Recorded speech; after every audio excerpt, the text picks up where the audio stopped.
Noche Buena na po mamaya kung mamimili pa lang ng panghanda, tip ng ilang mamimili sa palengke magpunta para makamura. May ilang sangkap namang mabibili sa mas mababang halaga sa mga grocery. May unang balita si Tina Panganiban Perez.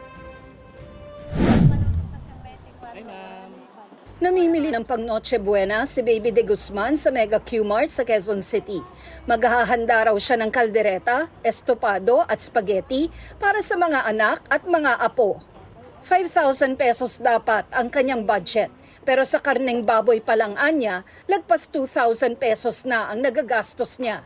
Dagdag pa ang 3 kilo ng baka na halos 1,500 pesos at halos 1,000 pesos na manok. Dito raw siya sa palengke namimili para sulit ang pera niya. Mas mura ng konti lang. Supermarket naman may mura pero di ba maliliit? Pang Noche Buena rin pero may kasamang pang-ulam sa ibang araw ang pinamili ni Evelyn Consorte. Kasama sa mga ihahanda niya sa Noche Buena ay spaghetti at menudo at nakaka 4,000 pesos na raw siya. Hanggang paso na po to. Baboy, manok, gulay. Mura dito eh. Dito sa palengke, pwedeng makabili ng mga tingi-tinging pansahog na mula 5 hanggang 15 pesos ang isang plastic.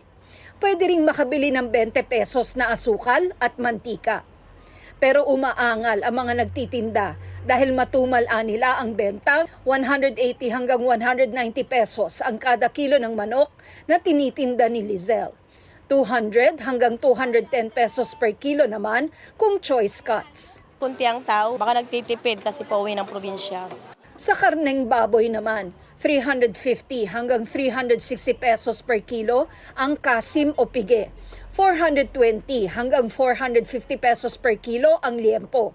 Pero pag ganitong kakaunti lang daw ang tao, minsan palugi na ang pagpresyo ni Mang Martin. Nalulugi na kami pag matumal kasi nagbibigay kami ng mababa eh.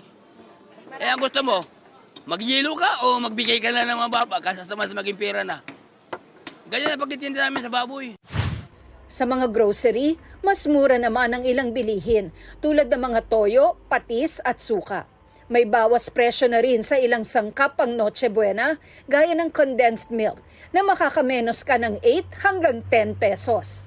Pareho lang din sa palengke ang presyo rito ng choice cuts ng manok. Ito ang unang balita. Tina Panganiban Perez para sa GMA Integrated News. Gusto mo bang mauna sa mga balita? Mag-subscribe na sa GMA Integrated News sa YouTube at tumutok sa unang balita.